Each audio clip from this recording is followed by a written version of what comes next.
Okay.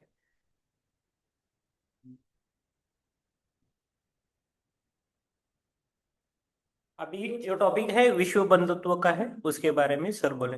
Okay, any questions most welcome, can ask in chat box also. अभी हम लोग चर्चा करेंगे, इधर ध्यान दो।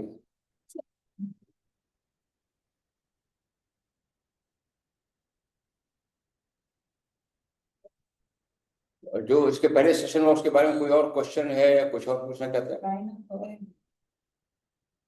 कोई और कुछ या पॉइंट रेज करना चाहता है? नहीं है तो चलिए आगे चलते। सर तो वो बिल्कुल गलत है ना कि हम चिंपैंजी के इसमें से मानव जाति का निर्माण हुआ, जो बात है ना।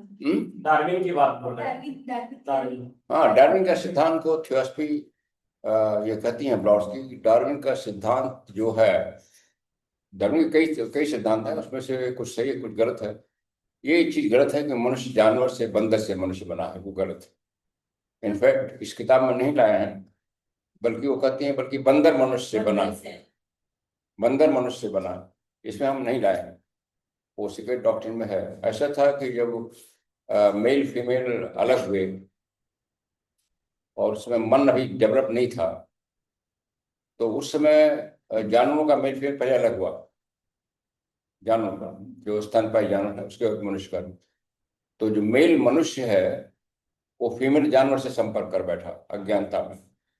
उससे जो संतान हुआ वो बंदर की तरह था, हाफ मैन हाफ जानवर। तो वो कहती हैं कि वो जो है, जो बंदर है वो प्रजाति है, वो मनुष्य की अज्ञानता या मनुष्य के पाप, वैसे बाद में प्रकृति ने वो सेक्सुअल संबंध बंद कर दिया जानवरों और मनुष्य के बीच में। कराटे बाद में बंद हो गया, प्रकृति ने बंद कर दिया। पहले वो हो जाता था। तो कहते हैं बंदर जो है एक तरह से अज्ञानता की उपज है, मनुष्य के पापों का, मनुष्य की अज्ञानता का परिणाम है बंदर प्रजाति। और बल्कि वो कहती है कि जो हिंदुओं में बंदरों की पूजा करने की प्रथा है, हनुमान जी के वंशज मान के, वो उस दिन ही वो आदर के योग, इसलिए कि मनुष्य अपने पाप का पश्चाताप करना चाहता है, वो जल्दी वो भी मनुष्य बन जाए।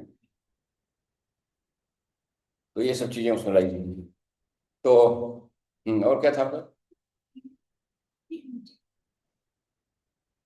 वो मनुष्य की संरचना के, मनुष्य की बॉडी के लिए जरूरी हो, वो किसी जानवर की बॉडी का अवशेष नहीं है।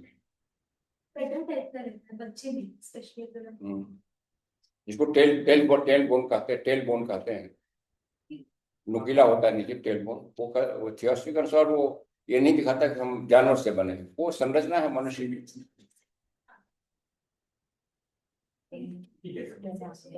चले थोड़ा लेट हो सकता है आज 4:40 तक भी हो सकता है, प्रॉब्लम नहीं है। टॉपिक विश्व बंधुत्व ये जल्दी कंप्लीट है कोई। चलिए, थियोसॉफी की शिक्षाओं में जीवन के एकत्व पर बल दिया गया, वननेस बेसिक। पहले इस प्रिंसिपल मैडम ब्लॉसी सीक्रेट डॉक्ट्रिन थी, वन फंडामेंटल लॉ, हमने कल जिक्र किया था परसों। वननेस है सब कुछ, फ्रॉम दी बालू के मिट्टी के कण से लेकर के बड़े से बड़े सूर्य तक और तारे तक, और इन सबसे छोटे कीड़े मकोड़े से लेकर के बड़े से बड़े देवता तक, सब कुछ एक है, वननेस है। तो अगर वो वननेस है, और कहती सब लेवल पर है, physical mental spiritual sub level पर है, तो अगर वो वननेस है तो हम आपस में क्यों इतने बटे हुए हैं मनुष्य के लेवल? तो इसलिए मनुष्य के लेवल पर विश्व बंधुत्व लाना, ये थियोसॉफी सोसाइटी का पहला उद्देश्य रखा गया। To create a nucleus of universal brother without distinction of race, caste, creed, sex. मानव के लेवल पर, खासतौर से थर्ड रेस के बाद, जब से उसको मन दिया गया है, विभेद करने की शक्ति दी गई है, तमाम तरह के भेदभाव भी उत्पन्न हुए। इनफैक्ट कुछ लोग कहते हैं कि वो महात्माओं ने मनुष्य को मन देकर गलती कर दिया, जल्दी मनुष्य जो गलती काम करने लगा। भेद उत्पन्न हुए, जात पात के, लिंग के और रेस के और देशों के, बाउंड्री बनी। एक तो देश की बाउंड्री है, मन की बाउंड्री बन गई, ये दूसरे धर्म का है ये खराब है, ये दूसरी जात का है ये अच्छा है ये खराब है, वो सब भेदभाव बन गया। ये खराब भी हुआ मन को देने से।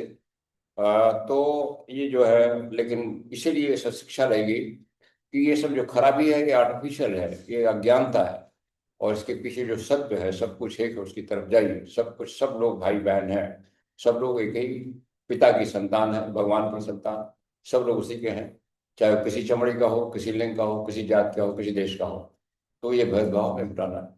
इसी को इन डिफीट ऑफ मास्टर में ये कृष्णमूर्ति कहते हैं कि कोई आप चाइनीज हैं, भारतीय हैं, अमेरिकन, इससे फर्क नहीं पड़ता। आप हिंदू हैं, मुसलमान हैं, क्रिश्चियन हैं, कुछ नहीं फर्क पड़ता। केवल फर्क पड़ता है आप डिवाइन प्लान के अनुसार काम कर रहे हैं या नहीं कर रहे, मैंने पूरी सबको प्रगति में योगदान दे रहे हैं या नहीं दे रहे हैं, बट यही फर्क पड़ता है। यही दो तरह के मनुष्य हैं और कोई मनुष्य, और सारे भेदभाव का कोई मतलब नहीं है। ठीक है ना? किसी धर्म में, किसी जात में संत भी हो सकते हैं, क्रिमिनल भी हो सकते हैं। वही है, सभी सभी धर्मों, सभी जातियों, सभी देशों में बड़े बड़े संत भी हैं, बड़े बड़े क्रिमिनल भी हैं। तो ये सब में है। इसलिए मनुष्य को ये समझना है, एकत्व को समझना है, और थियोसॉफी इस पर जोर देती है। भले ही वो अभिव्यक्ति में कितना भी विविध और बहुविध क्यों न हो, मानव जात धीरे धीरे जीवन के एकत्व की समझ को से बढ़ रही है, धीरे धीरे बढ़ रही।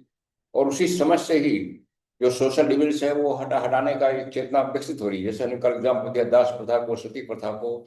ये कहाँ से आई? क्योंकि बेसिक भावना मनुष्य के मन में है कि सब कुछ एक है। तो हम सती प्रथा क्यों चला रहे हैं, हम दास प्रथा क्यों चला रहे हैं? जबकि दास वही है, स्त्री भी वही है, तो क्यों उसको हम नष्ट कर रहे हैं, क्यों उसको जला रहे हैं? तो ये समझ उसी एकत्व से आ रही है, क्योंकि हमारे बीच में है वो। पहले से यहाँ वहाँ स्वीकार कर रही है। अभी तक मानवता पहले इंटेलेक्चुअल रूप से स्वीकार तो कर रही है कि है, सब कुछ एक है। जैसे आजकल विज्ञान भी मानता है कि सभी की जो जीनोम है, जो जीनोम टेस्ट हुए हैं, जो जीन्स हैं, सबका ओरिजिन एक ही जीन बताया जा रहा है, चाहे वो अफ्रीका को हो, चाहे एशिया को हो, चाहे अमेरिका को हो। तो वो सब लाया जा रहा है। शायद यह वैचारिक आधार के रूप में, लेकिन बढ़ती संख्या में वास्तव में इसकी वास्तविकता से अवगत धीरे धीरे हो रहे हैं लोग। इस तरह की जागरूकता न केवल साथी मनुष्य के प्रति, बल्कि सभी प्राणी के प्रति, सभी साम्राज्य के प्रति दृष्टिकोण का पूर्ण पुनर्निर्देशन है। और इस तरह के विचार को हमें बढ़ावा देना चाहिए, अपने में उतारना चाहिए। और ये जो झगड़े दिखाई पड़ रहे हैं धर्म के, जात के, राष्ट्र को, ये सब टेम्पोररी है, ये मानना चाहिए। इसको हमारा कर्तव्य है, हम जितना योगदान दे सके इसको समरसता में लाएं, जितनी हमारी समझ है। एटलीस्ट हम उसमें बहाना न भर जाए। कोई नारा दे रहा है कि इस धर्म को मारो, उस काटो, ये काटो, उसमें हम न भर जाए, उसको कंट्रोल करने की कोशिश करें।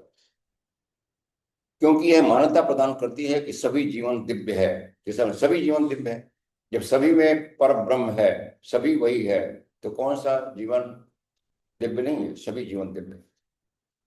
और प्रत्येक अलग दिखने वाला प्राणी या वस्तु एक ही सार्वभौमिक चेतना का एक विशेष लेवल पर अभिव्यक्ति है, प्रकटीकरण है। ठीक है ना? ऐसा कहा गया है कि यदि हम सभी चैतन्य होने की इस एकता में भाग नहीं लिए होते तो कोई भी समझ अनुभव नहीं होता। और यह कि हम एक दूसरे को पहचानने या किसी भी तरह से परस्पर संवाद करने में सक्षम नहीं होती। कहा गया है कि अगर एक ही चेतना नहीं होती तब हम एक दूसरे को पहचानते भी नहीं, एक दूसरे की बात को नहीं समझते। यह दर्शाती है क्योंकि हम एक दूसरे को बात को समझ रहे हैं, एक दूसरे को हम चैतन्यता के विश्वास कर रहे हैं, जबकि जो विश्वास सब है यही तो दर्शाता है हम एक दूसरे के साथ जुड़े हुए हैं। अगर एकदम अलग होते तो हम आपको न पहचानते, न आपके विचार को सुनने की क्षमता हो। तो पहला ये दर्शाता है कि हम सब एक जुड़े हुए हैं। जब इस बात की सच्चाई का बोध होता है तब कोई यह देखने से चूक नहीं सकता, बंधुत्व उतना ही आधारभूत और स्वाभाविक है जितना सूर्य की चमक और पृथ्वी की पोषण प्रक्रिया। जब हम ये समझने की कोशिश करते हैं तब धीरे समझ में आता है कि विश्व बंधुत्व जो है उतना ही रियल है जितना सूर्य की चमक या पृथ्वी की पोषण शक्ति। चेतना के सभी स्तर, समझ के सभी स्तर, चेतना और समझ में थोड़ा फर्क है। चेतना कॉन्शियसनेस है, समझ जो है इंटेलेक्चुअल है। समझ के सभी स्तर एक ही जीवन की अभिव्यक्ति है, ये सभी एक ही जीवन की अभिव्यक्ति हैं। ऊपर से नीचे सब अभिव्यक्ति हो रही है। सूक्ष्म जीव माइक्रोब से लेकर के मनुष्य तक, परमाणु से लेकर के उच्चतम देवता तक, विश्व दिव्य की अभिव्यक्ति है, उसी डिवाइन की, परब्रह्म की अभिव्यक्ति है। चाहे उस देवी को तुम किसी नाम से पुकारो, ऊंचा या नीचा, बड़ा और छोटा, सब उसी में रहते हैं, उसी में गति करते हैं, उसी में हमारा अस्तित्व है, उसी में हम रह रहे हैं, उसी में हमारा गति हो रहा है। और उसी में हमारा अस्तित्व है। किसमें? उसी ब्रह्म की चेतना में, सब उसी में है। जैसे महासागर में मछलियां भी हैं, कछुए भी हैं, और वो घड़ियाल भी हैं, ये सब जीव हैं, सब तमाम तरह के जीव हैं। उसी तरह इस वैश्विक चेतना में, पर ब्रह्म की चेतना में हम सभी प्राणी हैं, चाहे वो स्त्री हो, पुरुष हो, कोई जात का, कोई धर्म का हो, जानवर, सब इसी चेतना में, इसलिए सभी उसी चेतना से एक हो रहे हैं। बंधुत्व की थियोसॉफिकल अवधारणा दूसरे के लिए दयालुता या विचार के मानवतावादी आदर्श जो आवश्यक हैं, क्योंकि लोगों को सद्भाव के साथ एक रहना है, अन्य जीव प्राणी के प्रति करुणा का जीवन है कहीं अधिक। जो थियोसॉफी लाती है बंधुत्व की भावना, वो उससे कुछ अधिक है, जिसको मनुष्य सुखता है। मनुष्य के जो, जब आदमी मनुष्य की बात आती है बंधुत्व, तो वही समझता है हमें दूसरों को हेल्प करना है, गरीबों को हेल्प करना है, जो हमसे कमजोर है हेल्प करना है, सद्भावना करना है। वो तो ठीक है, but that is not all. उससे भी आगे सद्भावना थियोसॉफी बताती है विश्व बंधुत्व क्या है। क्योंकि थियोसॉफी कहती, क्योंकि एक ही जीवन को, सभी चीजों को और सभी प्राणियों की जड़ के रूप में मानने में एक ही स्रोत है सबका, थियोसॉफी बता रही है। और ये हमारे वेदांत बता रहे हैं, सभी डीपर फिलॉसफी बताती है, सबका स्रोत एक ही है। थियोसॉफी सबसे गहरी समझ स्तर पर जोर देती है, खाली व्यवहार में नहीं। आप दूसरों को दान दे दिए, कर दीजिए, वो अच्छी चीज है, लेकिन डिफरेंस जो है, डिफरेंस का भाव खत्म करिए, डिफरेंस का भाव खत्म करिए, तब हम विश्व बंधुत्व में जाएंगे। जब हम किसी को हेल्प करते हैं, तब भी ये भाव रहता है कि वो हमसे कमजोर है, दया, वो भी भावना खत्म होनी चाहिए। वो ये भावना चाहिए वो हम ही है, हम ही वो आवश्यकता है, इसलिए हम उसको दे रहे हैं। हमें भूख लगी है, अगर उसको भूख लगी है, तब हम विश्व बंधुत्व की भावना। तो किसी को जब हेल्प कर रहे हैं, किसी से अपने कमजोर को, तो ये भी भावना कि हम उससे श्रेष्ठ हैं, उससे ज्यादा सक्षम है, ये भी भावना विभेद पैदा करती है। हमें उसी स्तर का ना, हम अपने को पोषण कर रहे हैं, अपने को दे रहे हैं, तब वो भावना खत्म हो जाएगी, वही तब वो निष्काम कर्म हो। तो बंधुत्व का नाम, वो जो बंधुत्व का नाम है, गुरुत्वाकर्षण या किसी अन्य फिजिकल साइंस के नियम की तरह ही अटल है और अपरिहार्य है। और इसलिए जैसे साइंस के प्रकृति के नियमों का उल्लंघन से दुष्प्रभाव आते हैं, उसी तरह कर्म के, बंधुत्व के नियम का जो उल्लंघन करता है, उसका भी दुष्प्रभाव आता है, चाहे वो देश हो, चाहे समाज हो, और चाहे इंडिविजुअल हो। आज संसार के चेहरे पर जो व्याप्त व्यथा है, जो सफरिंग है, जो मानसिक और फिजिकल सफरिंग है, वो केवल इसलिए है कि मनुष्य जो है विभेद किए हुए बैठा है, एक दूसरे मनुष्य को अपने से अलग समझ रहा है। और इसीलिए कुछ लोग तमाम तरह की संग्रहित करने की क्षमता करते हैं, ब्लैक मार्केटिंग करते हैं, दूसरों को डिवाइड करते हैं उस तेज। ये नहीं समझते कि वो भी हमारे भाई हैं, वो भी हमारे बहन है, जिसको हम वंचित कर रहे हैं, उससे प्रॉफिटरिंग करते हैं, अपने तरफ ब्लैक होल्डिंग करके और मुनाफा कमाते हैं। तो वो समझते नहीं कि वो सभी हमारे भाई बहन। अगर भाई बहन समझे तो इस तरह की तंजिश खत्म हो जाएगी। वैश्विक परम जीवात्मा के पास साथ प्रत्येक जीवात्मा की मौलिक पहचान, तीसरा जो नियम है हमारा, यूनिवर्सल सोल के साथ एवरी सोल आइडेंटिकल है। जैसे गीता में कृष्ण कहते हैं, मैं सबके हृदय में बैठा हूँ। कृष्ण डिफरेंस नहीं कर रहे हैं कि मैं छोटी जात के हृदय में नहीं हूँ, मैं मुसलमान के हृदय में नहीं हूँ, या स्त्रियों के हृदय में नहीं हूँ, सबके हृदय में कह रहे हैं। उसी तरह जो मौलिक ब्रह्म जो चेतना है, सब में है, जो वेदांत कहता है सब सर्वखलम ब्रह्म। तो अगर सब कुछ वही है, तो कौन नीचा है, कौन ऊंचा है, कौन ये जात का है, कौन उस जात का है, कोई मतलब नहीं रह जाता। कौन किस देश का है, कौन अमेरिकन है, कौन, कोई मतलब नहीं रहा। ये सब लिखा गया है, लेकिन हमें इसको अपने समझ में पहले उतारने की, फिर व्यवहार में उतारने की जरूरत है, इतनी जरूरत है। वो है ऑलरेडी सत्य है, उस सत्य को उतारने की जरूरत है, पहले समझ में, इंटेलेक्चुअल लेवल, फिर व्यवहार, और दोनों में साथ साथ बहुत अच्छा बात। तो और जो जो उतार लेते हैं वही महात्मा हो जाते हैं। गांधी क्यों महात्मा बने, नेल्सन मंडेला क्यों महात्मा बने, उसी गुण से आप देखिए उन्होंने कितना, जब किसी का भला कहते थोड़ा देखा कौन किस जात का, कौन किस धर्म का, सभी को दिया। तो वही महात्मा बनते हैं, वही ग्रेट मनुष्य बनते हैं, वही मार्गदर्शक बनते हैं। वैश्विक परम जीवात्मा के साथ प्रत्येक जीवात्मा की मौलिक एकता, ये सीक्रेट डॉक्टर में कहा गया है। Every soul is identical to the universal soul. हर एक सोल परमात्मा के ही समान है, चाहे मनुष्य का सोल हो, चाहे किसी का सोल, कोई डिफरेंस नहीं। और मानव अगर ये समझे तो मानव परिवार की एकता के एक पारलौकिक सत्य के बारे में मनुष्य की उदय होती जागरूकता उसके पारस्परिक विनाश के तरीकों के विकास के लिए तालमेल नहीं खाई। अरे ये समझ तो पड़ रही है, लेकिन फिर भी मानवता का एक हिस्सा जो शक्तियां उसको मिल रही है, चाहे विज्ञान की शक्तियां या दूसरी शक्तियां या यूं आध्यात्मिक शक्तियां, कुछ लोग गलत प्रयोग कर रहे हैं, तंत्र मंत्र की शक्तियां लोगों को विनाश के लिए करते हैं।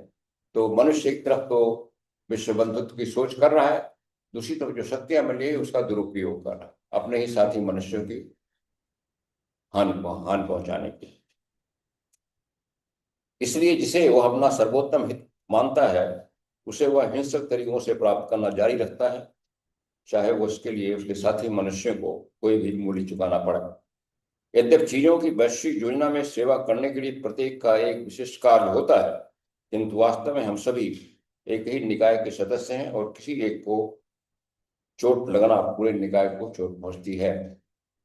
हमें यह समझना होगा कि चूंकि सब एक है, इसलिए इस एक के किसी भी हिस्से पर चोट पहुंचेगी तो सबको चोट पहुंचेगी। इसको महात्मा ने एक अपने लेटर में कंपेयर किया है, जैसे मनुष्य का जो देह है उसके कई ऑर्गन है, एक हाथ है, मुंह है, पैर है, पेट है, पंजा है, सब है। और एक कहानी को कहते हैं, एक कहानी है जिसमें सब अंग झगड़ा झगड़ा करने लगे। हाथ करने लगा मैं तो अलग हूं, मैं श्रेष्ठ हूँ, मुंह करने लगा मैं अलग हूँ, तो हाथ ने मुंह को खाना देना बंद कर दिया। पैर कहने का मेरे बिना कुछ नहीं, पैर ने चलना बंद कर दिया, तो सारी देह कष्ट में आ गई, सारी देह मरने लगी। तो अगर सब अंग अपना अपना काम करना है, जैसे मुंह हाथ है उसका काम है कि खाना उठाए मुंह में डाले, पैर का काम है वो चले और खाना कहीं से लावे बाजार से खेत से, तो अगर सब अंग अपना अपना काम करें तो देह ठीक चलेगा। उसी तरह जो मानवता के तमाम लोग हैं, तमाम प्रजातियां हैं, तमाम रेसेज हैं, तमाम राष्ट्र हैं, अगर सब अपना अपना काम करें इस उद्देश्य की पूरी मानवता आगे बढ़ेगी, तो उसी तरह होगा जैसे मनुष्य के अलग अलग अंग। तो पूरी मानवता एक शरीर के समान है, अलग अलग जातियां, अलग अलग राष्ट्रीयता, अलग अलग ये जो बटे हुए हैं, ये सब उसके अलग अलग अंग है, तो सबको लेकिन सब झगड़ रहे हैं, और इसलिए मानवता पूरा शरीर जो है उसका कष्ट में, वेदना में। और इसलिए हमें समझना है कि सब एक है और एक दूसरे को हेल्प करें, जैसे एक अंग दूसरे हेल्प को हल करता है। इनफैक्ट हमारे यहाँ वो एक तमिल से किताब लिखे हैं, इवन जो अवतार होते हैं वो भी मानवता के हिस्से हैं।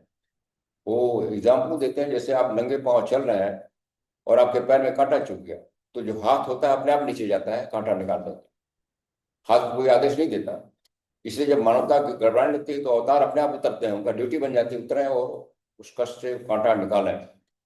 तो इसी कहते हैं ये स्वभाव धर्म है कि आपका जो हिस्सा, बॉडी का जो हिस्सा में कुछ चोट पहुंच रही है, कष्ट हो रहा है, सफरिंग हो रहा है, वहां दूसरा हिस्सा जो सक्षम है तुरंत पहुंचे और उसकी उपचार करें। जैसे हाथ जो है पैर का कांटा निकालने के लिए तुरंत जाता है अगर पैर में कांटा लगता है, ठीक है ना, ये उपाधि की समझाने को। तो अगर अवतार कर्तव्य से विचलित होकर के उतरते हैं, कृष्ण और राम उतरते हैं, तो हम क्यों नहीं कर सकते अपने लेवल। तो हम क्या करते हैं, कृष्ण और राम की मूर्ति बना के मंदिर बनाते, पूजा करते हैं, कहते हो गया बस। उनका आचरण को हम लोग नहीं फॉलो करते, प्रॉब्लम यही हो जाती है। भौतिक दृष्टि से हमारा एकत्व रूपक मात्र नहीं है। एक पल के लिए विचार करें कि हम सभी एक ही हवा में सांस लेते हैं, अब समझा रहे हैं, समझिए, एक ही हवा में सांस लेते हैं। हम जो सांस निकाल रहे हैं हवा, तमाम अणु परमाणु निकल रहे हैं, बैक्टीरिया निकल रहे हैं, वही दूसरे लोग सांस ले रहे हैं, वो जो सांस निकाल रहे हैं उससे हम ले रहे हैं। तो हमारा जो जीवन चल रहा है एक ही प्राण शक्ति से चल रहा है। वो प्राण शक्ति कहीं उसमें जा रही है, कहीं उसमें घूम रही है, कहीं जानवर में जा रही है, पौधों में जा रही है, घूम करके हमें आ रही है, हम निकाल रहे हैं, घूम रही है। तो सब में एक ही प्राण शक्ति चल रही है, एक ही जीवन चल रहा है। और ये सब में इसको अगर हम कहें प्राण शक्ति ये हमारी है, ये तुम्हारी, हम बांट नहीं सकते। हवा को हम नहीं बांट सकते।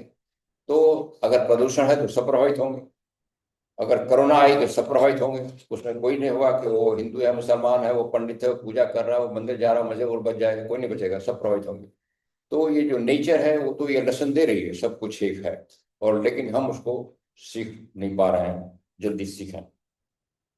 हम लगातार उसी वायुमंडल में रह ले रहे हैं, और जो हमें योगदान दे रहे हैं, हम निकाल रहे हैं कार्बन डाइऑक्साइड, वो पौधे ले रहे हैं, पौधे ऑक्सीजन निकाल रहे हैं, उसको हम ले रहे हैं। इवन जो उत्सर्जन की प्रक्रिया जो हमारे लिए बेकार है वो पौधों के लिए लाभदायक है, जो पौधों के लिए बेकार हमारे लिए लाभदायक है। तो संसार इसी तरह अंतर्निर्भर होकर चलता है, समझने की जरूरत है। और इसीलिए सभी संसार, सभी बंधुत्व, जब बंधुत्व की बात थियोसॉफी करती है तो खाली मानवता के लेवल नहीं, वो तो स्टार्टिंग है, सभी के लेवल पर, जानवरों के लेवल, पेड़ पौधे, सबको एक समझना है, सभी का जीवन एक है, सभी एक दूसरे पर अंतर्निर्भर है। किसी शहर की अगर मलिन बस्ती है, झुग्गी झोपड़ी है, गंदगी है, तो जो कुछ अमीर लोग हैं जो अलग अपना कॉलोनी बनाए वो प्रभावित, या ऐसा नहीं प्रभावित नहीं होंगे। अगर बीमारी फैलेगी तो वहां भी फैलेगी। इनफैक्ट कोरोना काल में देखा गया, कोरोना का ज्यादा प्रभाव अच्छी बस्ती में रहा। ये एटलीस्ट नॉर्थ इंडिया में हमने देखा था, कोरोना का ज्यादा प्रभाव अच्छी बस्ती में रहा, न कि मलिन बस्ती में। तो ये कहना कि मलिन बस्तियों को हम अलग समझें और अच्छी बस्ती में अपने घर बना लें, उससे नहीं होगा। उन मलिन बस्तियों को भी ठीक करना पड़ेगा, वो भी जिम्मेदारी बनेगी। जैसे भी आप करें, अपने गवर्नमेंट में प्रेशर डाल के सोसाइटी का सहयोग लेकर वो ठीक करना है। तो उसको अपने से अलग नहीं समझता है। तो जहां भी गंदगी है, चाहे मन की गंदगी या फिजिकल गंदगी, वो सबको खतरा पैदा करेगी। वो सबको खतरा ये समझना है, इसलिए सबके मन की गंदगी को साफ करना है। पहले अपने की, फिर दूसरों को हेल्प करना है। हम वही पा रहे हैं, हम ये भी पा रहे हैं कि अन्याय और पूर्वाग्रह का प्रजनन स्थूल पूरे शरीर को नैतिक रूप से नष्ट करता है, क्योंकि बंधुत्व का नियम मौलिक और भौतिक स्तर भी काम करता है। तो बंधुत्व का नियम है, उसका उल्लंघन न केवल नैतिक रूप से हमको नष्ट करता है, बल्कि भौतिक रूप से वो बीमारियां देता है। सभी बंधुत्व अपनी दिव्य उत्पत्ति, सभी मनुष्य अपनी दिव्य उत्पत्ति और पहचान में बराबर है। सभी मनुष्य बराबर है, सभी ह्यूमन सोल बराबर है। क्योंकि एक अवस्था में जब ह्यूमन सोल बना है, तो एक अवस्था को प्राप्त किया है, सभी सोल उस अवस्था को प्राप्त किया, इसलिए सभी बराबर है। लेकिन सबके विकास थोड़ा अलग अलग है, लेकिन सबकी क्षमता, कैपेसिटी सबकी बराबर है। सबको परफेक्ट मनुष्य बनने की क्षमता है, ये समझो। हालांकि परिस्थितियों के व्यापक असमानताएं और विकासवादी उन्नति के स्तर की विस्तृत विभिन्नताएं हैं, अवसर विभिन्नताएं हैं, लेकिन अगर अवसर मिले तो सभी आगे बढ़ सकता है। कुछ का दूसरों की तुलना में पहले से, कुछ ह्यूमन सोल का पहले वो सोल बन गया, इंडिविजुअलाइजेशन हो गया, इसलिए आगे है। कुछ का पीछे, वो पीछे है, लेकिन परफेक्ट होने की संभावना सब में है। भगवत गीता में भगवान कृष्ण ने याद दिलाया है कि मनुष्य जैसे भी मेरे पास आते हैं, वैसे ही मैं उनका स्वागत करता हूँ, क्योंकि प्रत्येक मनुष्य जिस जो मार्ग लेते हैं वो मेरे हैं।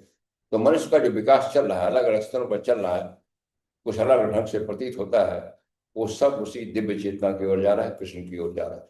सब उस लक्ष्य की ओर बढ़ रहे हैं। बंधुत्व का सबसे अच्छा उदाहरण एक सामान्य समर्पित परिवार से लगाया जा सकता है। जैसे परिवार में माता पिता होते हैं, उनके बच्चे होते हैं। बच्चों का भरण पोषण के लिए माता पिता को सोचना नहीं पड़ता है। जिनकी क्षमता उतना भरण पोषण कर देते हैं, जो नीड होती है बच्चों की मीट करते हैं। बच्चा बीमार पड़ता है तो माँ रात भर जगती रहती है, उसकी सेवा करती रहती है। बच्चा छोटा होता है, उसका पेशाब टट्टी खुद साफ करती, कोई कहता नहीं है। तो अगर पूरी मानवता को हम अपना परिवार माने, तो उस तरह का भाव आ जाए तो क्या बढ़िया हो जाए। तो परिवार जो है सबसे अच्छा ट्रेनिंग ग्राउंड बनता है विश्व बंधुत्व की भावना को प्रैक्टिस में लाने का। और केवल ये उस परिवार के बाउंड्री को धीरे धीरे बढ़ाना है।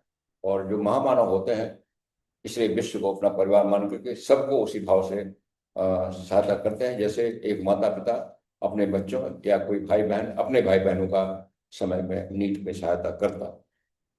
निसंदेह स्पष्ट है कि मानव विकास पूर्ण साध्य से दूर है। ये तो स्पष्ट है कि अभी मानव का विकास जो होना चाहिए अभी उससे दूर है, काफी दूर है।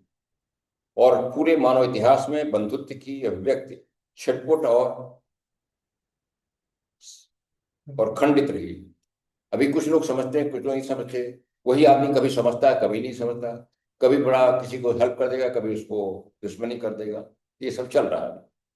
जब मनुष्य पहली बार संसार के परिदृश्य में प्रकट हुआ, तो उसकी प्राथमिक रुचि स्वयं की थी। जब पहली बार मनुष्य का हुआ तो उसकी स्वयं की, जब वो डाउनवर्ड आर्क में था, तो उसके था अपने अपने विकास के लिए स्व चेतना विकास स्वार्थपरता की जरूरत थी।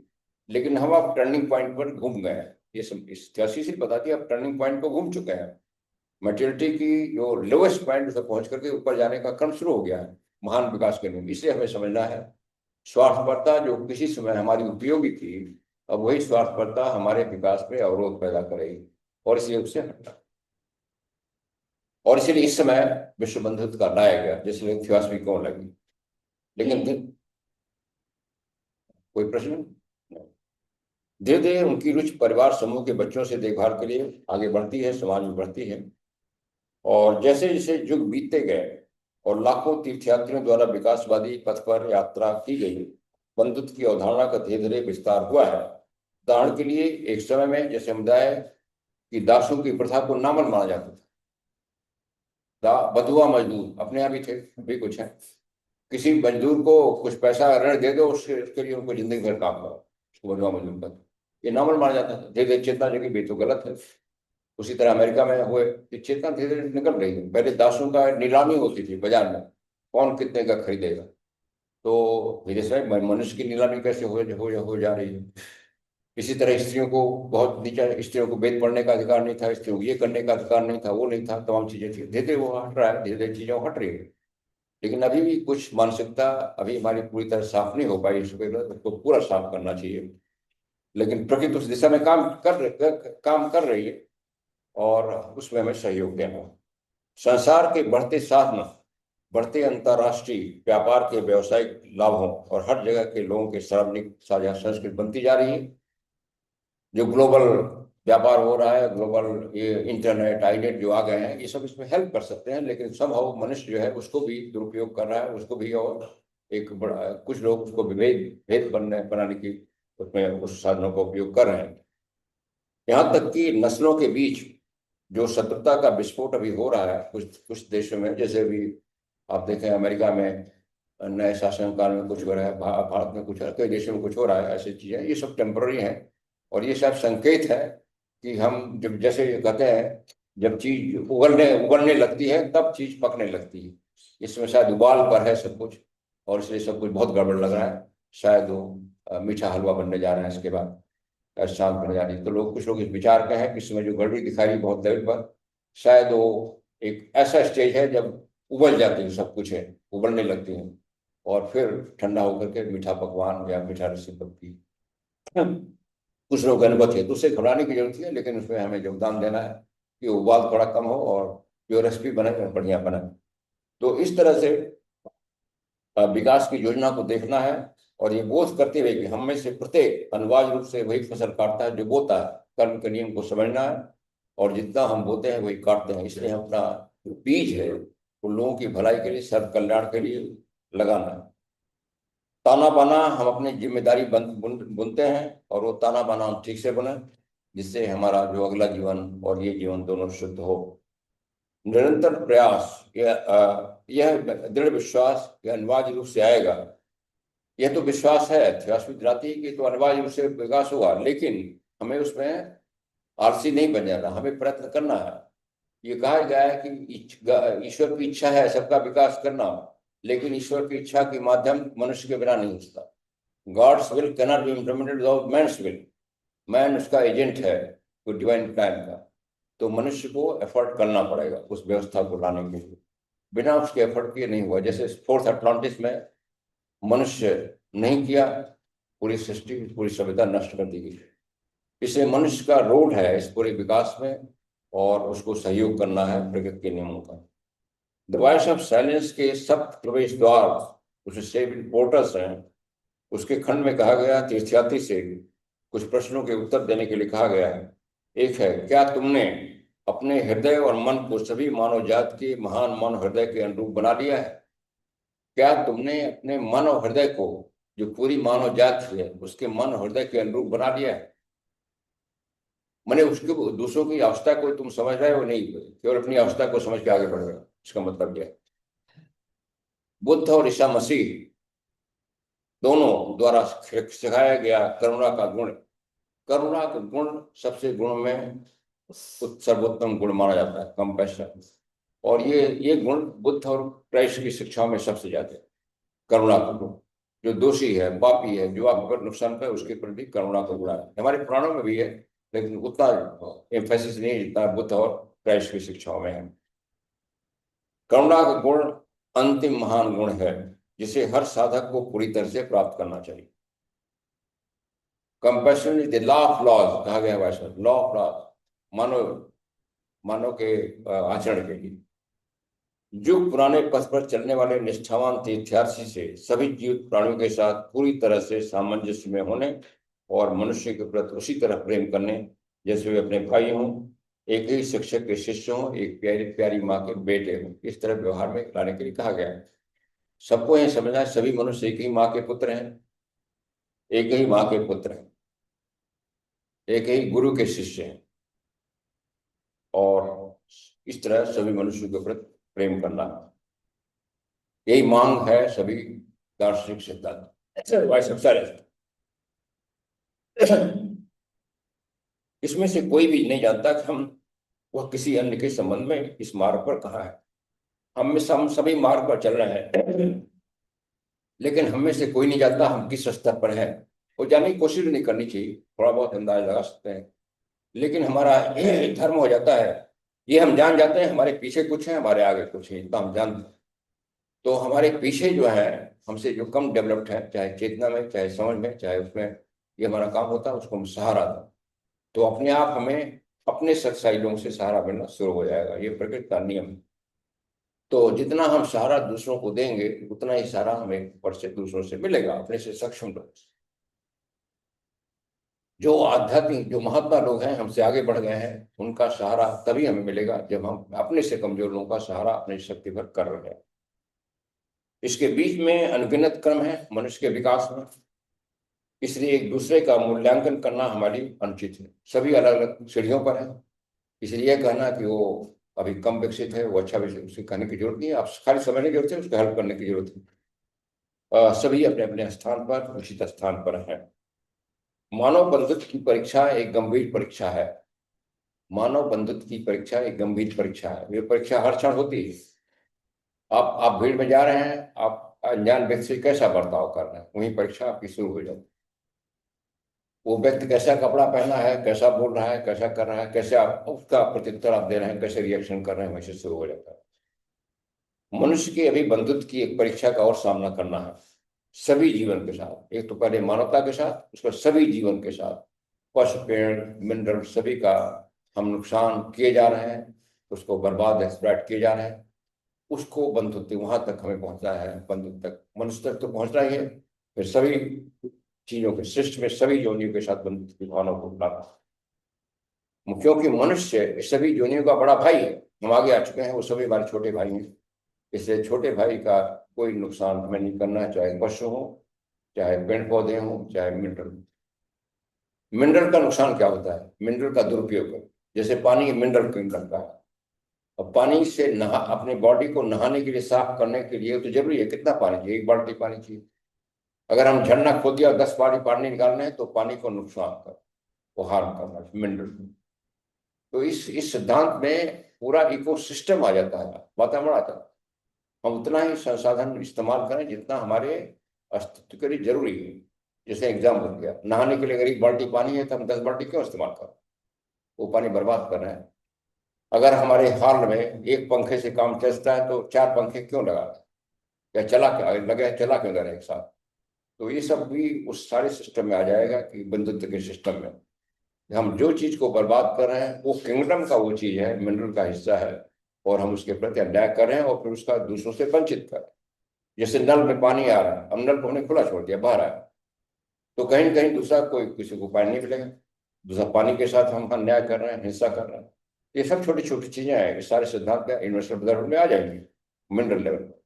उसी तरह वनस्पत लेवल पर हम पेड़ों को अंधाधुंध काट देते हैं।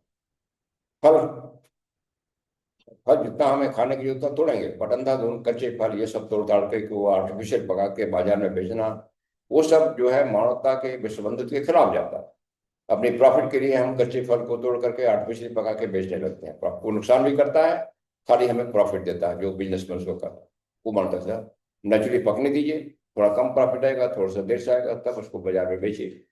ये सब जो छोटी छोटी चीजें हैं, ये सब हमें नुकसान करती हैं विश्व बंधुत्व में। यहाँ तक जैसे आपके यहाँ कोई मजदूर काम कर रहा है, अब मजदूर मान लिए आपसे मजदूरी को 220 रुपए देनी है। अक्सर लोग कहते हैं हमारे पास चेंज नहीं, कल आ जाना। क्यों भाई कल आ जाना? ये आपकी ड्यूटी, आप चेंज रखिए, उसको दीजिए तुरंत। वो तो आपसे कम सक्षम है। तो बंधुत्व की परीक्षा वहां हो रही है, विश्व बंधुत्व की वहां परीक्षा हो रही है। तो अपने से जो निचले लोग हैं, जो स्रोत है, उसको हम इस तरह से देखें और उस तरह से उसको आदर करें, पवित्र करें। तो विश्व बंधुत्व केवल मनुष्य के लेवल पर नहीं, हर लेवल पर है। जानबूझकर किसी को पीड़ा नहीं पहुंचाए, जानबूझ करके किसी को पीड़ा नहीं पहुंचाए।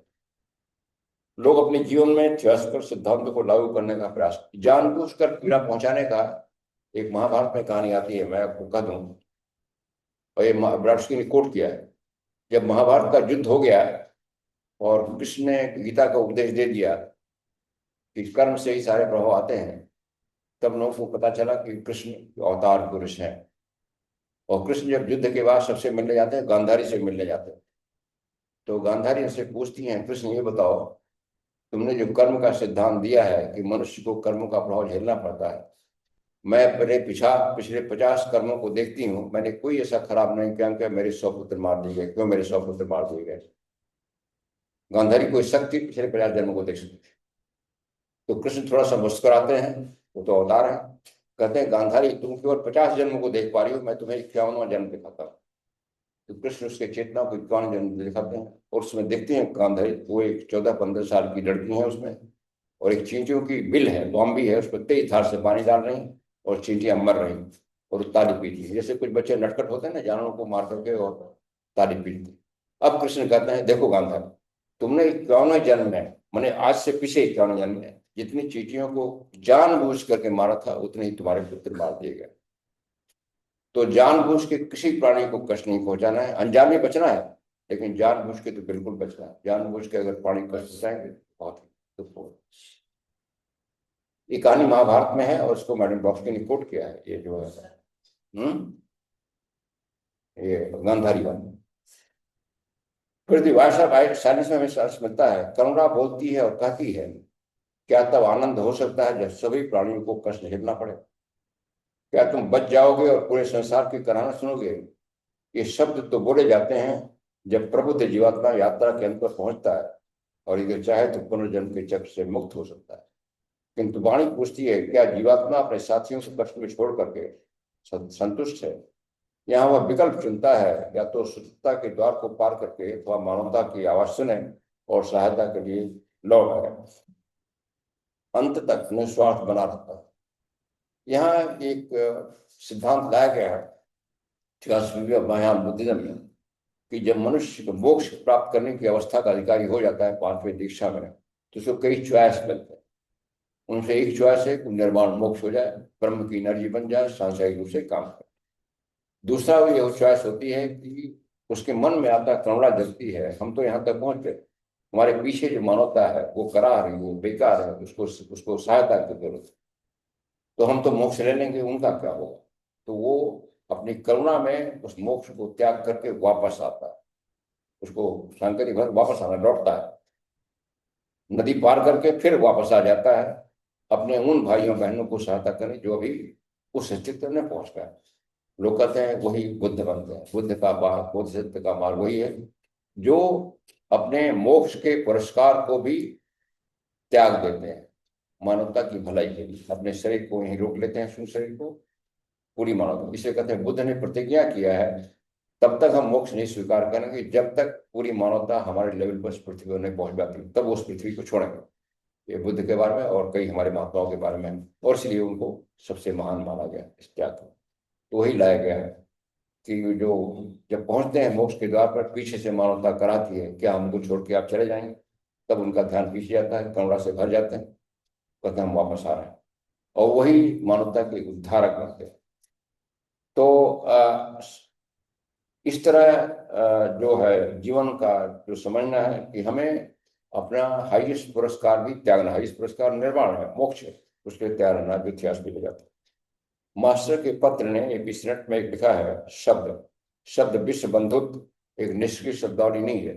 जब ये ऑब्जेक्ट बनाया, कुछ लोगों ने क्वेश्चन किया, तो बड़ी यूटोपियन शब्दावली है, इसको लोग बहुत प्रभावित नहीं होंगे। तो महात्मा ने लिखा कि एक निष्क्रिय शब्दावली नहीं है, समग्र मानवता का हमारे ऊपर प्रमुख दावा है, केवल यही सार्वभौमिक नैतिकता की सुरक्षित नींव है। उन्होंने कहा कि विश्व बंधुत्व के विचार ही यूनिवर्सल एथिक्स का फाउंडेशन बन सकते हैं, इसके बिना कोई भी एथिक्स बेकार है। यदि यह एक स्वप्न है, और कहते हैं अगर ये ड्रीम है, तो मानव समाज के लिए एक अच्छा स्वप्न है, उसके कल्याण के लिए है, और इसलिए उन्होंने कहा कि हम इसी को उद्देश्य रखेंगे, विश्व बंधुत्व। नैतिकता का आधार किसी डर में, किसी आदेश में, समाज द्वारा बनाए हुए किसी कानून संहिता में नहीं होना चाहिए, वो टेम्पररी होता है। हम किसी गलत काम से इसलिए डरें कि हमें कानून से दंड मिलेगा, वो तो कानून अपना काम करेगा, अलग देश वाला होगा, लेकिन इस हद से हटाएं कि वो विश्व बंधुत्व में नैतिकता को खंडित करता है, किसी को नुकसान पहुंचाता है, इसलिए हम उससे बचें।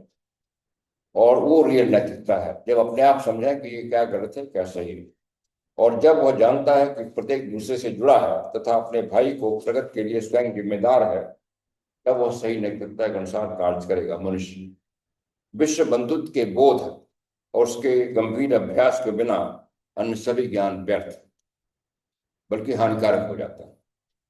प्राचीन काल से ही प्रत्येक सभ्यता और संस्कृति के ऋषियों और बुद्धिमान लोगों ने समझाया है कि संपूर्ण मानवता की प्रगति केवल परस्पर सहयोग से हो सकती है, विशेष रूप से अधिक सक्षम द्वारा अपने से कमजोर की सहायता आवश्यक है। इनफैक्ट अगर हमारे संपर्क में कोई हमसे कमजोर लाया जाता है तो हमें एक अवसर दिया जाता है अपने को आगे बढ़ाने के लिए, उसकी सहायता, निस्वार्थ रूप से सहायता करके उसके अवसर दिया जाता है। सभी ऋषिगण कहते हैं कि अलगावपन मनुष्य का सबसे बड़ा भ्रम है। अलगावपन सबसे बड़ा भ्रम है और वास्तविक अज्ञानता, यही रियल इग्नोरेंस है, अविद्या है, जो पतंजलि भी कहते हैं, हमारे उपनिषद भी कहते हैं। और यह मानवता का सभी क्लेशों का स्रोत है। क्षुद्र मनुष्य पूछते हैं, तुम किस जात के हो, किस वर्ग के हो, हमारे स्वजन को, हमारे गोत्र को, दूसरे गोत्र को, ये क्षुद्र मनुष्य पूछते हैं। विद्यमान हृदय वाले पूछते हैं, सभी मानव प्राणियों को भाई की तरह आलिंगित करते हैं। तो ये गोत्र, जाति, धर्म, ये सब बंटवारे अज्ञानता के परिणाम हैं।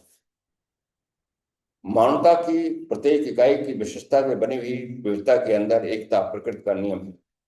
संस्कृतियों, सभ्यताओं, सोच और धार्मिक विश्वासों में विभिन्नता श्वेत प्रकाश पुंज के प्रिज्म में होकर गुजरने से बड़े कई रंगों के वर्णपट के समान है। मानव समाज में प्रतीत विभिन्नता एक इंद्रधनुष के विभिन्न रंगों की तरह, इंद्रधनुष जो रंग होते हैं सभी एक दूसरे पर निर्भर है, इसलिए जो विभिन्नता है वो एक एकत्व तो बना रही है, जिस पर झगड़ने के बजाय हमें उत्सव मनाना चाहिए।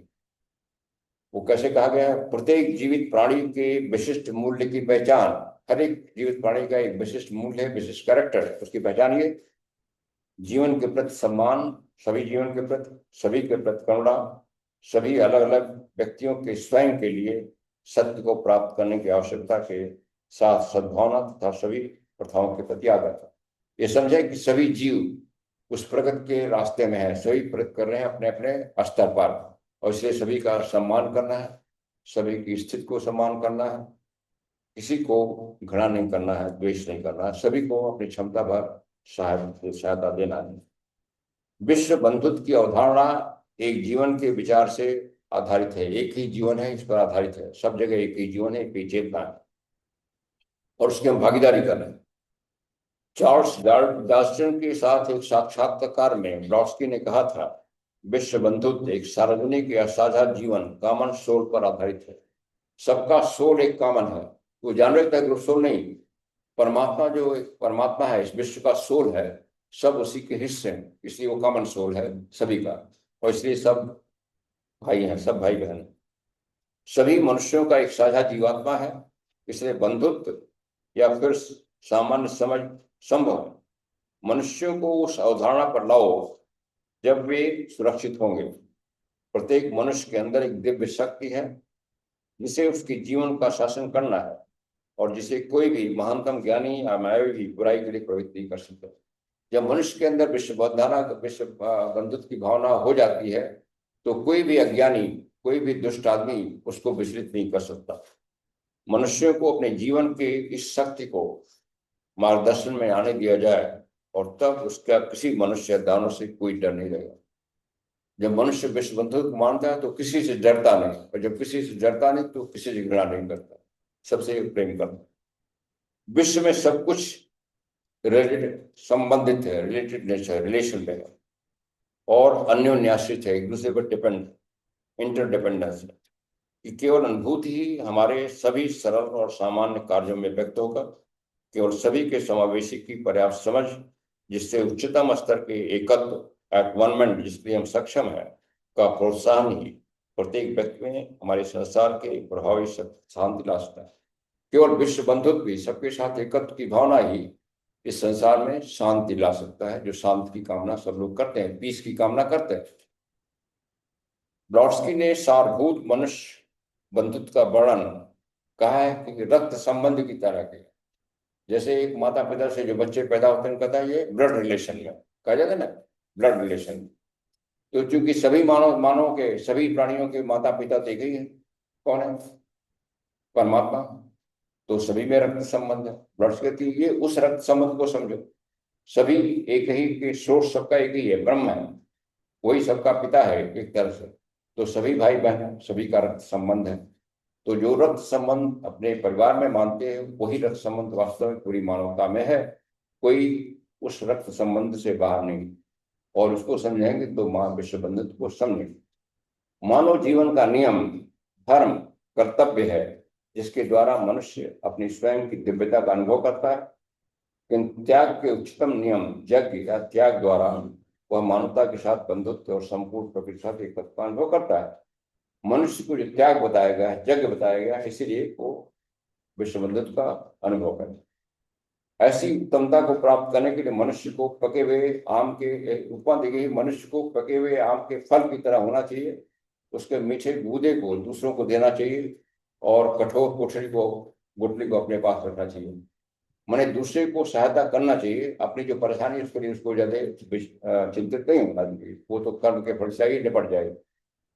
सच्ची प्रसन्नता की अनुभूति तभी होती है जब हम स्वयं के लाभ का कोई विचार किए बिना दूसरों की सहायता करते। रियल इनर हैप्पीनेस तभी आती है जब मनुष्य अपनी परवाह न करके दूसरों की हेल्प करने की कोशिश करता है या करता है। अच्छा कार्य करने में अपने को जब हम भूल जाते हैं तब रियल प्रसन्नता आती है। ये अनुभव ये कई लोग, आपका भी अनुभव होगा। अनुसंधान से पता चलता है कि अधिकतम प्रसन्न व्यक्तियों में दूसरों के लिए न केवल अपने लिए सोचने की प्रवृत्ति होती है। ये रिसर्च हुई है कि जो ज्यादातर इनर हैप्पी पीपल हैं वो दूसरों की मदद ज्यादा करते हैं। द सीक्रेट आर्ट में ब्लॉट्सकी भविष्य में आने वाले एथिक बल के बारे में करती है, एथिक फोर्स के बारे में करती है। उस फोर्स के बारे में बता दें, उन्होंने कहा छठवीं रेस में एक फोर्स ऐसा आएगा जो बिजली की तरह स्टीम की तरह नहीं रहेगा। उसके लिए कोई तार खंभे नहीं रहेंगे, कोई पावर स्टेशन नहीं रहेगा। खाली हर एक घर में एक ऐसा रिमोट कंट्रोल रहेगा। एक बटन दबाएंगे तो गर्मी हो जाएगी, दूसरा बटन दबाएंगे सर्दी हो जाएगी। सबके लिए सुलभ रहेगा वो पावर, उसको एथिक बल कहा गया। लेकिन उन्होंने कहा वो पावर की शक्ति भी दी जाएगी जब मनुष्य का भेद खत्म हो जाएगा। जब कई कंडीशन, जब फ्री माइग्रेशन अलाउ किया जाएगा, फ्री माइग्रेशन, जो जहां चाहे जाए। अभी तमाम रिस्ट्रिक्शन लगे हुए हैं। जब मनुष्य के ये भावना खत्म हो जाएगी हमारे लिए सब कुछ, वो सबको बांटे, तब वो बल दिया जाएगा। वो उन्होंने कहा था कि नेचर ये सब देती है इसका इसलिए कि सभी मानव का विकास हो। ये नहीं कुछ लोग उसको अपने पास इकट्ठा कर लें और को दूसरों को प्रॉफिटिंग कराएं। और ये बल जो कि बहुत ही सूक्ष्म बल है, बहुत ही प्रबल बल है, और ये तब दिया जाएगा जब मानवता उस स्थिति में पहुंचेगी। प्रसन्नता प्राप्त करने के लिए हमारे प्रयत्न कभी सफल नहीं हो सकते जब तक हम यह न सीख लें कि बंधुत्व एक नियम है, वह अकेला नियम जिसके संचालन पर हम पूर्ण विश्वास के साथ भरोसा कर सकते हैं। एक अनुकूल इसलिए करते हैं लेखक के लेख को कि रियल प्रसन्नता पूरे मानव समाज में तब तक नहीं आ सकती जब तक हम बंधुत्व को वास्तविक न मान लें और उसका अभ्यास में, और तभी पूरे मानव समाज में शांति और प्रसन्नता आ सकती। तो इस वाक्य के साथ ये लेसन समाप्त होता है। और कुछ आपको कुछ इंट्रक्शन करना है, कुछ कहना है तो आप कर सकते हैं।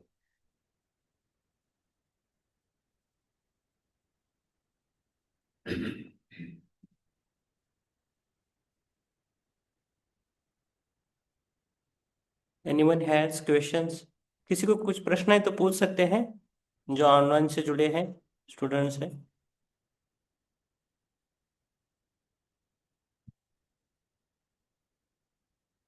एक 5 मिनट में खत्म होगा, क्वेश्चन आंसर होने के बाद क्लोज हो जाएगा।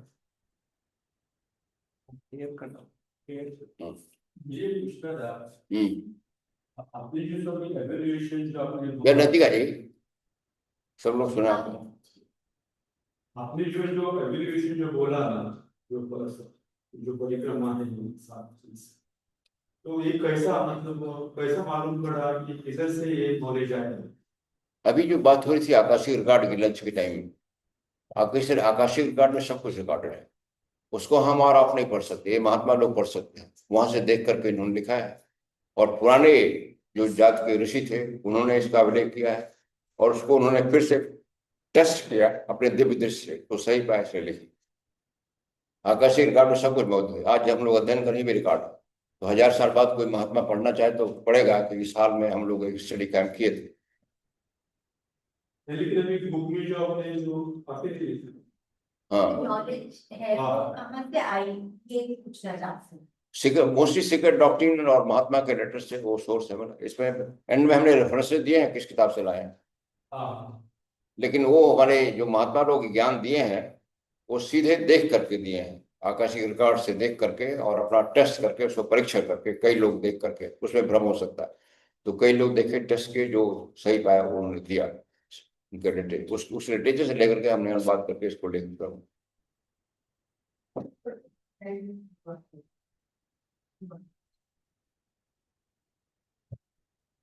मेरा भी एक प्रश्न है। जब हम मर जाते हैं ना, हमारा आप नहीं मरते हैं, आपका शरीर मरता है। हाँ, सभी तो मरते हैं। फिर वो मरने के बाद भी दूसरा शरीर या कुछ लेते हैं, लेकिन आबादी बढ़ कैसा रहा है? हाँ, फिर वो सही प्रश्न है। आप, मैंने बताया कि ये चौथे राउंड पे है, मिडिल पॉइंट पार हो चुके। इस समय पृथ्वी की आबादी 7 या 8 अरब साल है, 7.5 अरब लोग हैं, लेकिन टोटल सोल जो है पृथ्वी पर जुड़े हुए 60 अरब, 60। उसमें से कुछ काम लोग में है, कुछ सर्व लोग। वो सबको मानव जीवन का अनुभव देना है, इसलिए ज्यादा लोग उतारे जा रहे हैं तो होता है। अनुभव कर लें। और जो टर्निंग पॉइंट आ गया है, अब परीक्षा की घड़ी है, जिसको कहा गया है डे ऑफ जजमेंट, बाइबल में और पुराण में। डे ऑफ जजमेंट आने वाला है, 5वां राउंड शुरू होगा, उसमें परीक्षा होगी। जो लोग एक थ्रेशोल्ड, आप समझिए, जो लोग एक परसेंटेज नंबर पा चुके हैं वो आगे बढ़ाएंगे, बाकी लोग रुके जाएंगे।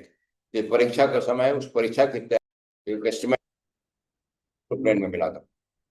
उसमें खाली 7 अरब इस पृथ्वी पर है, बाकी अपने शुभ शरीरों में, लेकिन वो भी उतर रहे हैं। तो आबादी से घबराने की जरूरत नहीं है, बढ़ती आबादी से घबराने की जरूरत नहीं। नेचर उतनी आबादी पैदा करेगी जितनी पृथ्वी सपोर्ट कर सकती है। जो पॉपुलेशन को समस्या बनाते हैं वो अज्ञानते हैं, जानते नहीं सब। पॉपुलेशन नॉट समस्या, मैनेजमेंट समस्या है, उसकी मैनेजमेंट समस्या है। सर जो ये हमारा लक्ष्य, जो मतलब प्रकृति का लक्ष्य या फिर पर ब्रह्म का लक्ष्य यही है कि जो मिनरल लेवल की भी जो सोल्स हैं उनको भी परफेक्ट ह्यूमन, वो भी ईश्वर बने, वो भी ईश्वर बने, वो भी ईश्वर बने। सब उसी रास्ते में। वो तो पूरा एवोल्यूशन ही है, हाँ ऑटोमेटिक है सब। हाँ, वो चलता रहेगा सदा, हाँ, वो चलता चलता रहेगा। चलता है। जहां से निकलते हैं वहां पहुंचने के लिए ये सब लंबा रास्ता है। जो भी आएगा, जो भी ये चलता ही रहेगा बस। चलता है। चलता चलता आ रहा है। मिनरल के सभी एटम भी परफेक्ट ईश्वर बने। हाँ, एक एक उसके बाद पता है, एक मिट्टी का कहा है, एक मिट्टी के कण में बुद्ध और ईश्वर बनने की क्षमता है, उस रास्ते में है वो। और हम में से हर एक, हम और आप कभी मिट्टी के कण रहे हैं। जैसे मैंने कि पहली चेन में पृथ्वी के हम लोग मिनरल थे। हम ही आप में से कोई पत्थर रहा होगा, कोई पानी रहा होगा, कोई मिनरल रहा होगा, कोई और रहा होगा, कोई हीरा रहा होगा, कोई डायमंड रहा होगा। हमारे जो एसेंस है, नॉट दिस सोल, इस सोल नहीं रहा उसका, हमारा जो एसेंस है वो रहा हो, वहां से हम आगे आए।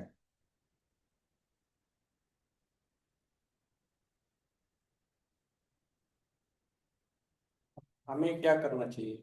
अभी हम साझा तो कर रहे हैं। शरद बताएगा, जितना आप निस्वार्थ होइए, निष्काम होइए, अपनी क्षमता भर दूसरों को हेल्प करिए, नॉट ओनली ह्यूमन बींग, सभी की, किसी को हानि मत पहुंचाइए, रास्ता वही है जिसको, और उसको कार्य में पंडित, खाली विचार में न रहे, जितना हम कार्य में पंडित कर सकें। सर जैसे अभी मेरे खुद के भी 2 बच्चे हैं, छोटे बच्चे, तो कहीं पे भी जाते हैं तो एज अ मदर हमको डर लगता है, एज अ पेरेंट हमको डर लगता है, क्योंकि आजकल की परिस्थितियां ऐसी है। तो हम अपने बच्चों को प्रोटेक्ट करने के लिए क्या प्रेयर कर सकते हैं या फिर वो क्या बोल सकते हैं? देखिए, मदर की प्रेयर बच्चों के प्रति तो हमेशा रहेगी, अनलेस कोई दुश्मनी हो जाए बड़े होने पर। तो प्रेयर आप करेगी, स्पेशल प्रेयर कर सकते हैं, बच्चों को प्रोटेक्ट करेगी। और नॉट ओनली अपने बच्चों को, सभी बच्चों का प्रोटेक्शन प्रेयर करिए, उसका और प्रभाव प्रभाव यूनिवर्सिटी। तो प्रेयर का प्रभाव उतना पड़ेगा। लेकिन पर्सनल अगर कोई इसका कर्म कुछ आया है कुछ तरह से, तो वो तो नहीं हटेगा, उसको आपको निपटना। जैसे इवन पेशेंट केस में उनकी छोटी बच्ची बहुत बीमार पड़ गई, तो बहुत परेशान रहती थी। इनफैक्ट इनको मना है कि मैं तो आत्महत्या कर लूंगा, अच्छा है, बहुत परेशानी, बच्ची बीमार पड़ गई है, वो 2 बच्चियां थी या बच्चे थे, तो बहुत परेशानी गई उनको, मन में आत्महत्या तभी उनकी आवाज आई, ए डरपोक, तुम दुनिया को सुधारने सोचती हो, तुम अपने डर गई हो, मैंने उस परिस्थिति का सामना करो, और बच्चियां तो दवा दारू करो ठीक होंगी।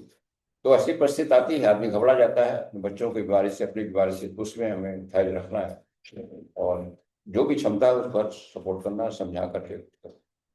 बच्चे जा रहे हैं स्कूल, यस ठीक है, लेकिन हमेशा मन में चिंतित होने की जरूरत नहीं है। कभी कोई घटना अगर हो जाती है तो उसको एंग्शियस रूप से जो भी साधन है उससे उसको प्रोटेक्ट करने की क्षमता होने की कोशिश करने की, लेकिन हमेशा हम परेशान रहें क्या हो जाएगा, वो मन से नहीं हम मन से। जैसे आप लोग बोलते हैं कि हमारे जैसे प्रत्येक व्यक्ति के पास में 2 स्पिरिट गाइड्स तो होते ही हैं। क्या होते हैं? स्पिरिट गाइड्स हमारे पर्सनल, क्या ये बात सच है? हाँ, गाइड होते हैं आपके, जो जिसको कहा गया है परिवार की देवता, स्वयं की देवता, वो आपका खुद आत्मा ही है, वो आपका ईश्वर है।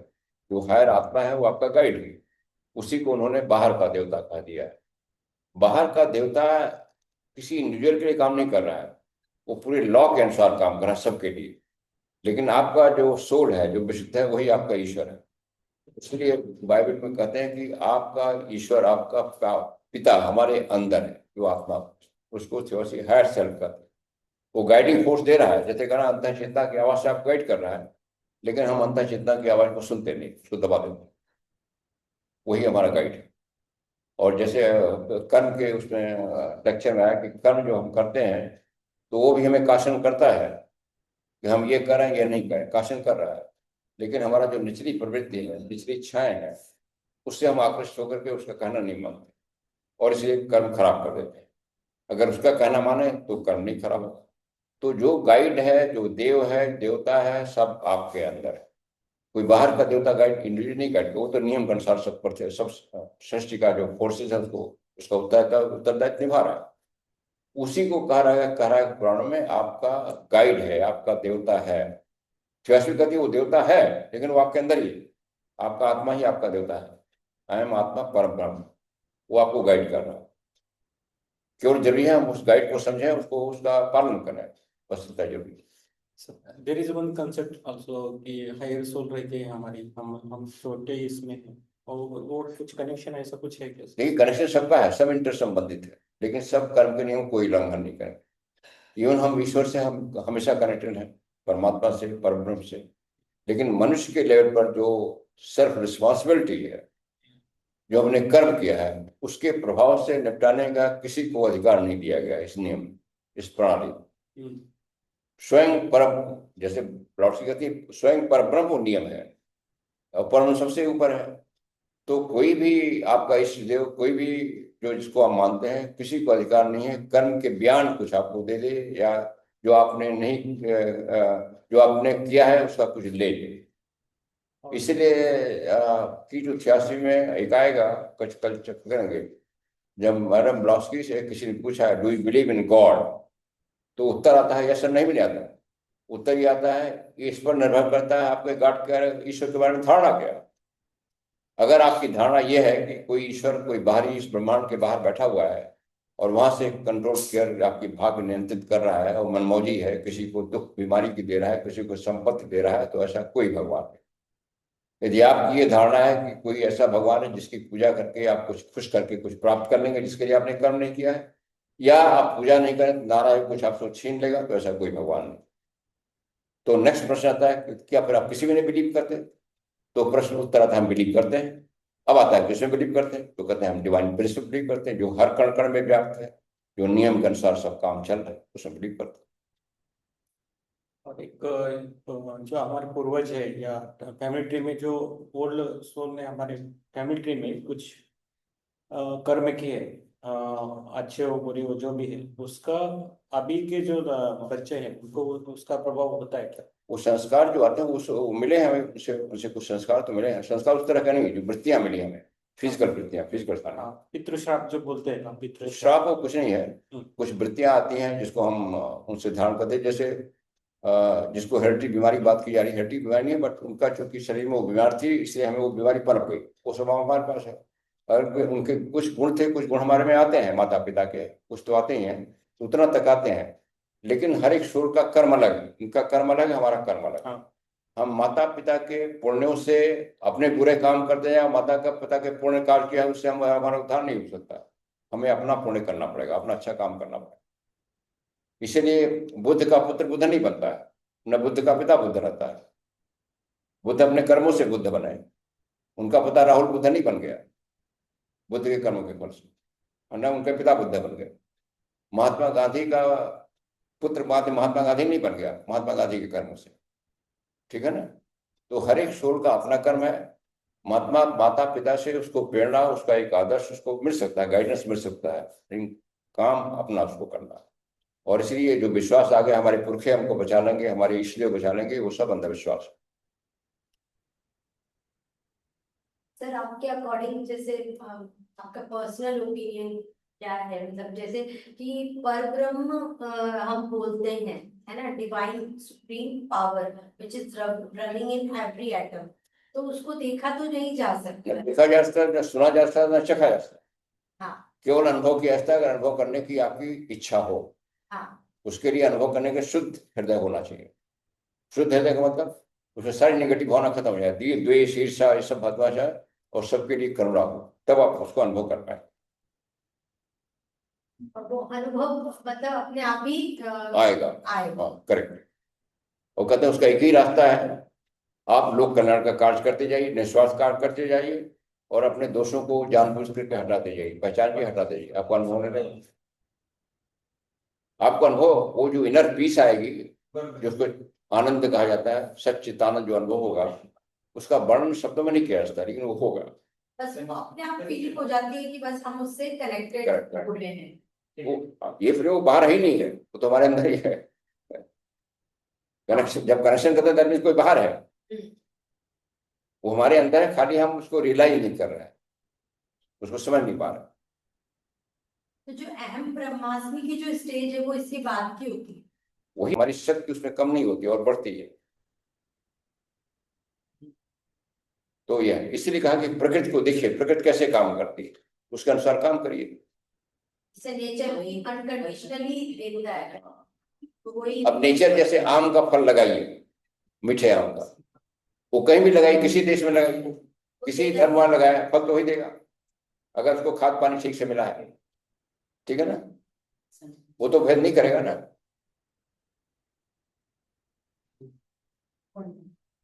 और सिर्फ मनुष्य भी सब जगह वही है, हम तो काफी घूमे, आप लोग घूमे होंगे बेसिकली। अनकंडीशनल लव और ये बहना चाहिए, वो खत्म होना चाहिए, अनकंडीशन होना चाहिए, पूर्वाग्रह पूर्व जो बना रखे हैं वो सब खत्म होने चाहिए। अब देखिए समाज में कितना पूर्वाग्रह था, जातियों के प्रति, स्त्रियों के प्रति कितना पूर्वाग्रह था, धीरे कम हुआ है, लेकिन अभी भी बहुत है। मुझे याद है मेरे बचपन में हमारे गांव में लोग तो लड़कियों को क्या पढ़ाना, वो शादी करके चले जाएंगे दूसरी जगह, लेकिन वो चेतना बदली है, अब सभी लोग लड़कियों को पढ़ाने में जोर दे रहे हैं। ये तो 50-60 साल में बदल गया है चेतना, ठीक है नहीं। यहाँ भी वही रहोगा, 50-60 साल पहले पारंपरिक लोग कहते हैं लड़कियों को क्यों पढ़ाना, तो शादी के दूसरे घर जाएंगे कई लड़कों को पढ़ाना है, लेकिन अब चेतना बदली है नहीं बदली। बदली है। हाँ, अब लड़कियों को पढ़ाना लोग आवश्यक समझते हैं। सर और भी प्रश्न तो पूछ सकते हैं। इसमें आपको छोटे बैठिए, आप बैठिए। सर यूनिवर्सल प्रेयर लेते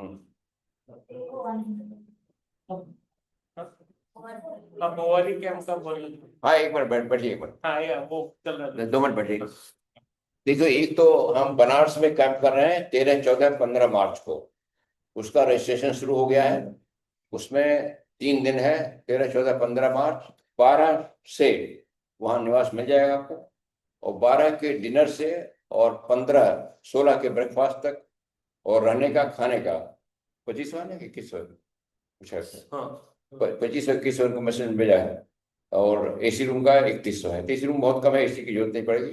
तो 2500 2100 जमा करेंगे, अपना पर्टिकुलर भेज देंगे, नाम डुबलाना, आपका रजिस्टर हो जाएगा। ये 23 14 13 14 15 मार्च का है। उसका हेडिंग है वर्कर्स ट्रेनिंग कैंप, थियास पर वर्कर्स सभी वर्कर हैं थियास भी। और उसमें उसको हम डाइट कर रहे हैं, और एक दिन पहले से आपका वहाँ निवास और भोजन की आवास होगा, और 16 तक के ब्रेकफास्ट तक।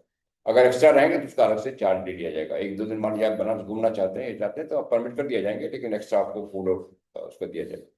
तो ये है। तो अगर जिसको सुविधा है वो रजिस्टर करा लें मार्च में। दूसरा, भोवाली में जो हमारा हिल स्टेशन है, वहाँ हम लोगों का केंद्र है, वहाँ सभी फेडरेशन का काम करते हैं। पिछली बार नहीं कर पाए थे क्योंकि कॉस्टली लग रहा था। इस बार कई लोग करेंगे। एटलीस्ट यूपी फेडरेशन में डिसाइड किया है 10 से 15 जून। पता नहीं मराठी फेडरेशन डिसाइड किया नहीं किया। तो हमारा कैंप होगा 10 से 15 जून, और उसमें मोस्टली हिंदी वार्ता होगी, अंग्रेजी थोड़ा मिक्स आएगा जैसे यहाँ रहा है। और उसमें भी एक दिन पहले से यानी 9 जून से और एक दिन बाद तक आपको निवास मिल जाएगा, और खाना भी एक दिन पहले के डिनर से और आखिरी दिन के एक दिन बाद ब्रेकफास्ट तक रहेगा पैकेज में। वो पैकेज अभी अनाउंस होगा, उसको नोटिस अभी इशू होगी, तो उसको रजिस्ट्रेशन आप करा सकते हैं। उसको हम जल्दी अनाउंस करेंगे, डिसाइड करके। डिसाइड हो रहा है कितना चार्ज किया जाए। बल्कि कुछ कंसेशन हमारे इंडियन सेक्शन प्रेसिडेंट गोहिल साहब से बात हुई कि कास्ट बहुत ज़्यादा आ रही है, लोग नहीं जा रहे, तो कुछ उन्होंने कहा कंसेशन देंगे 50%। तो अभी वर्कआउट किया जा रहा है, उसकी नोटिस जल्दी इशू होगी। उसमें मेन इंपॉर्टेंट ये होगा कि उस हिल स्टेशन है, सामने बहुत रश होती है ट्रेनों में वगैरह, तो 60 दिन पहले रिजर्वेशन शुरू होता है। तो रजिस्ट्रेशन भले ही अपडेट कराएं काम के लिए, लेकिन ट्रेन का रजिस्ट्रेशन पहले कराएं, क्योंकि बर्थ फिर मिलते नहीं है। कैंसिल का मान लीजिए किसी प्रोग्राम से किसी कारण आपको प्रोग्राम कैंसिल करना पड़ता है, कैंसिल कर 200-400 रुपये कटेंगे, उसके तैयार रहिए। लेकिन अगर जाने का कुछ भी मन है तो ट्रेन का रिजर्वेशन या प्लेन का रिजर्वेशन पहले करा लीजिए। ट्रेन सीधे जाती है, यहाँ से पहले दिल्ली जाना पड़ेगा, दिल्ली से काठगोदाम, वहाँ से टैक्सी से या बस से 30 किलोमीटर है, आधा घंटा पैदल पहुँचते हैं। और प्लेन से दिल्ली तक जाएंगे, दिल्ली से फिर ट्रेन पकड़ना पड़ेगा। सो दिल्ली तक या तो प्लेन से जाइए या ट्रेन से जाइए। और दिल्ली से 2 ट्रेनें हैं, एक तो वन नाइट ट्रेन है जिसको रानीखेत एक्सप्रेस कहते हैं, 10 बजे स्टार्ट करती है दिल्ली से, सुबह 6 बजे पहुंचती है, 7 बजे पहुंचती है। और एक दिन में 7 बजे सुबह से आती है, वो 11-12 बजे पहुंचती है। तो जिसमें मिलेगा, आप अगर जाने का मन है तो रजिस्ट्रेशन कराइए, और जो नोटिस आएगी उसके अनुसार आप नाम भेज दीजिए, पैसा भेज दीजिए, रजिस्ट्रेशन हो जाएगा, और 9 तारीख को पहुंच जाइए, काम हो। उसका नोटिस अभी हम इशू करेंगे, आपको भेज देंगे। अभी वर्कआउट हो रहा है कितना पैसा चार्ज किया। बनारस का तय हो गया, बनारस का नोटिस बन गई है, उसमें अगर आना चाहे रजिस्ट्रेशन करा।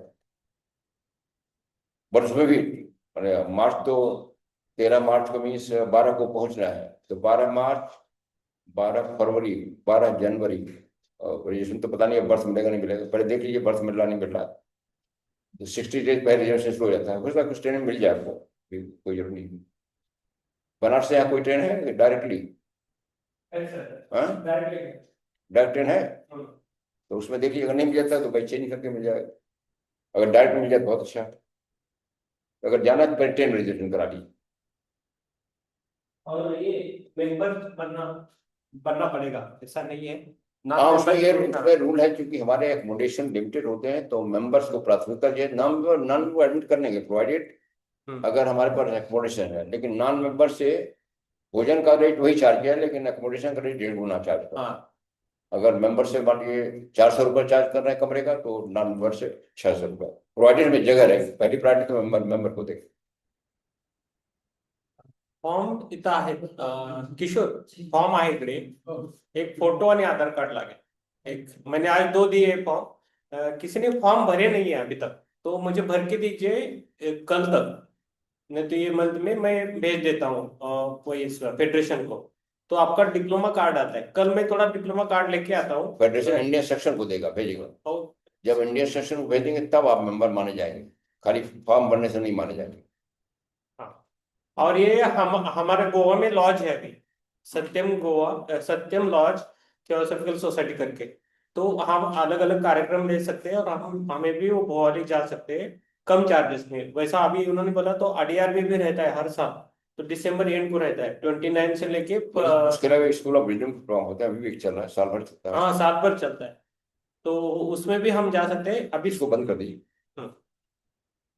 कुछ वो सुनेंगे, स्टूडेंट है। तो ये